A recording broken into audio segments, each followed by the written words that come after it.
الحمدللہ، اللہ تعالیٰ کا لاکھ لاکھ شکر ہے کہ مالک الملک نے اپنی یاد کی توفیق اور موقع عطا فرمایا۔ لاکھوں اور کروڑوں درود حضرت محمد مصطفیٰ صلی اللہ علیہ وآلہ وسلم پر، جن کے طفیل مالک الملک نے یہ مہربانی عطا فرمائی۔ سامعین کرام، اللہ تعالیٰ نے قرآن پاک میں ارشاد فرمایا، اعوذ باللہ من الشیطان الرجیم، بسم اللہ الرحمن الرحیم۔ اے لوگو، ڈرو اپنے رب سے جس نے تم کو پیدا فرمایا ہے ایک جان سے، اور پیدا فرمایا اس سے جوڑا اس کا، اور پھیلا دیے ان دونوں سے مرد کثیر تعداد میں اور عورتیں۔ اور ڈرو اللہ تعالیٰ سے، اس اللہ تعالیٰ سے جس کے واسطے سے تم مانگتے ہو ایک دوسرے سے، اور رحموں کے قتل کرنے سے بھی ڈرو، بے شک اللہ تعالیٰ تم پر ہر وقت نگران ہے۔ اور دے دو یتیموں کو ان کے مال، اور نہ بدلو خراب چیز کو اچھی چیز سے، اور نہ کھاؤ ان کے مال اپنے مالوں سے ملا کر، واقعی یہ بہت بڑا گناہ ہے۔ اور اگر خوف محسوس کرو اس بات کا کہ تم انصاف نہ کر سکو تم یتیم بچوں کے معاملے میں، پھر نکاح کرو جو تم کو پسند آئیں عورتوں سے، 2 3 4 اور اگر تم کو اندیشہ ہو کہ تم ان میں انصاف نہیں کر سکو گے تو پھر ایک ہی، یا کنیزیں جن کے تمہارے دانے ہاتھ مالک ہیں، یہ زیادہ قریب ہے اس کے کہ تم ایک طرف ہی نہ جھک جاؤ۔ اور دیا کرو عورتوں کو ان کے مہر خوشی خوشی، پھر اگر وہ تم کو بخش دیں کچھ اس سے خوش دلی سے تو کھاؤ اسے مزے سے اچھا سمجھتے ہوئے، اور نہ دے دو نادانوں کو ان کے مال جن کو بنایا ہے اللہ تعالیٰ نے تمہارے لیے سہارا، اور کھلاؤ ان کو اس مال سے، اور پہناؤ ان کو، اور کہو ان سے اچھی بات، اور آزماتے رہو یتیموں کو یہاں کہ پہنچ جائیں نکاح کی عمر کو۔ واپس اگر محسوس کرو تم ان میں دنائی تو لوٹا دو ان کو ان کے مال، اور نہ کھاؤ ان کو فضول خرچی سے، اور جلدی جلدی اس خوف سے کہ وہ بڑے ہو جائیں گے۔ اور جو سرپرست غنی ہو اسے چاہیے کہ پرہیز کرے، اور جو سرپرست فقیر ہو تو وہ کھائے مناسب مقدار سے۔ تو پھر جب لوٹاؤ ان کی طرف ان کے مال تو گواہ بنا لو ان پر، اور کافی ہے اللہ حساب لینے والا۔ اس سے پہلے آپ اللہ تعالیٰ کے فرمان اس کائنات اور مخلوق کے متعلق سن رہے تھے کہ اللہ تعالیٰ کے بندوں کو اس ساری کائنات میں فکر کرنی چاہیے جو انسان کی خدمت کے لیے بنائی گئی، اور انسان کو اللہ تعالیٰ کی عبادت میں زندگی گزارنی چاہیے، اپنی ہر چیز قربان کرتے ہوئے، اپنی عاجزی پیش کرتے ہوئے اللہ تعالیٰ کی مدد، مغفرت اور رحمت کی التجا کرنی چاہیے، اور یہ یقین رکھنا چاہیے کہ اللہ تعالیٰ اپنے مومن بندوں کے ساتھ ہے اور فتح ان کی ہے۔ اور دنیا میں منکرین عیش و عشرت میں ہوں تو یہی عیش و عشرت ان کے لیے عذاب کا باعث بنے گی، اور یوم حساب کے وقت عذاب ہمیشہ کے لیے ہوگا۔ اس کے برعکس اللہ تعالیٰ اپنے بندوں کے اخلاص، اصرار اور قربانی سے واقف ہے، ان کے لیے جنت بنائی ہے۔ ان بندوں میں بے شک اہل کتاب میں سے بھی شامل ہیں وہ لوگ جو سچے دل سے ایمان لائے۔ اللہ تعالیٰ نے اپنے انسانوں کو ہدایت فرمائی کہ بے شک اللہ تعالیٰ کے بندوں کے ساتھ اللہ کی مدد ہے، لیکن ان کو ہمیشہ صبر کرنا چاہیے اور صبر کی تلقین کرنی چاہیے، اور متوکل رہنا چاہیے، اور پھر اللہ تعالیٰ سے ڈرتے ہوئے تقوی کو اپنا شعار بنانا چاہیے۔ تو یقیناً ایسے لوگ دنیا اور آخرت میں سرخرو اور سرفراز ہوں گے۔ آج جو فرمان الہی آپ کو سنایا ہے، اس فرمان میں اللہ تعالیٰ نے اپنے بندوں کو حقوق العباد کے بارے میں ہدایت فرمائی، جو بندوں کی دنیاوی زندگی میں بہتر اقتصادی، معاشی اور معاشرتی زندگی کے لیے ضروری ہیں، جن کے بغیر نہ اتفاق رہ سکتا ہے، نہ اوصاف حمیدہ قائم رہ سکتے ہیں، نہ محبت اور اخلاص رہ سکتے ہیں، اور جو ایک اچھے انسان کے محاسن ہیں۔ اس سلسلہ میں اللہ تعالیٰ نے فرمایا کہ تمام مخلوق حضرت آدم علیہ السلام کی اولاد سے ہے۔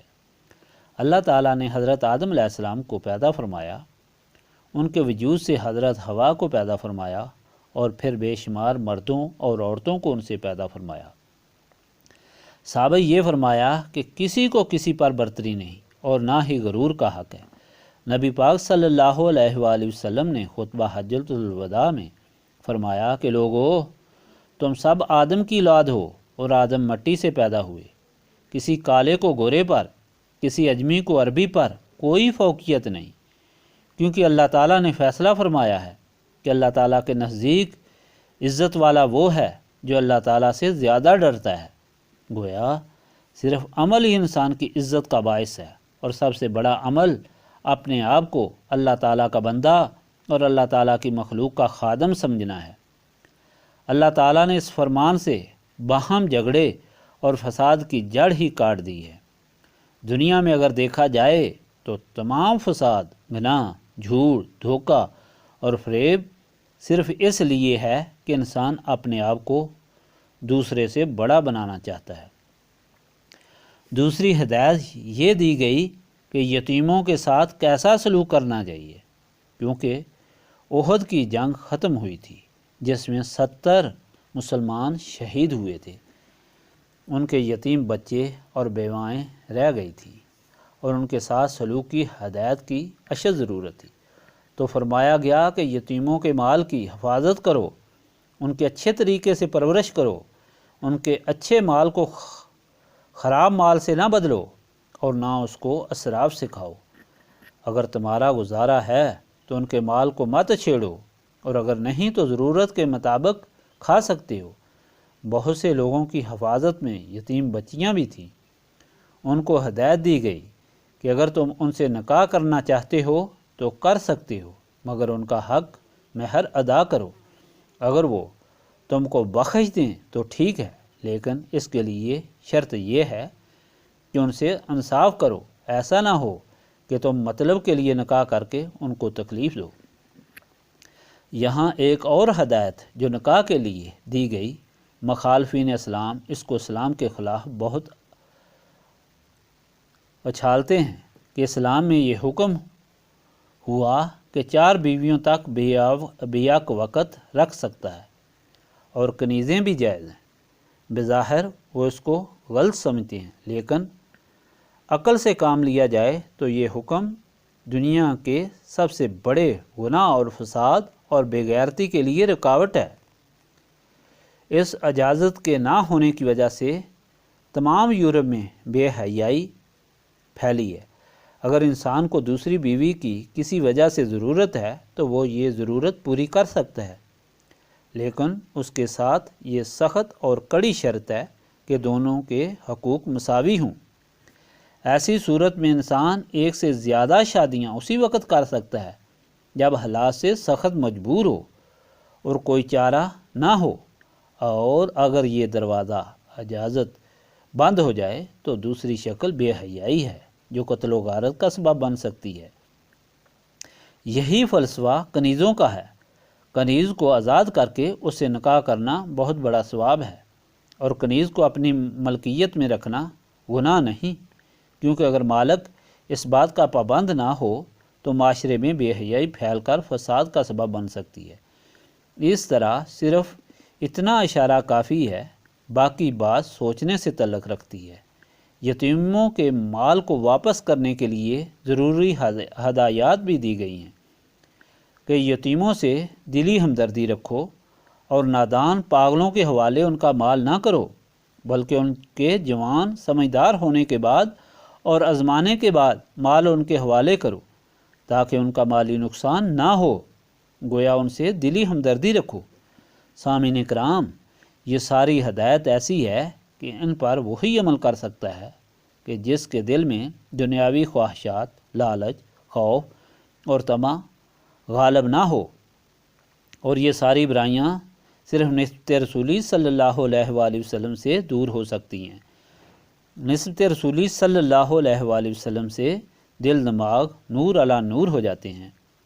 نہ لالچ، نہ خوف، نہ بے راہ روی رہتی ہے، بلکہ تقوی ہی انسان کا شعار بن جاتا ہے۔ یہی مالک اپنے بندوں سے چاہتا ہے۔ یہی وجہ ہے کہ اللہ تعالیٰ کا بندہ صلی اللہ علیہ وآلہ وسلم کا سچا غلام اور معاشرے کا قیمتی فرد بننے کے لیے نسبت رسولی صلی اللہ علیہ وآلہ وسلم ضروری ہے۔ یہی وہ زیور ہے جس کے حصول کے لیے یہ محفل منعقد کی جاتی ہے۔ اس محفل میں اللہ تعالیٰ کی یاد کرائی جاتی ہے، جس سے سینے صاف ہوتے ہیں اور نسبت رسولی صلی اللہ علیہ وآلہ وسلم کے قابل ہوتے ہیں۔ استغفر اللہ العظیم الذی لا الہ الا هو الحی القیوم واتوب الیہ۔ استغفر اللہ العظیم الذی لا الہ الا هو الحی القیوم واتوب الیہ۔ استغفر اللہ العظیم الذی لا الہ الا هو الحی القیوم واتوب الیہ۔ استغفر اللہ العظیم الذی لا الہ الا هو الحی القیوم واتوب الیہ۔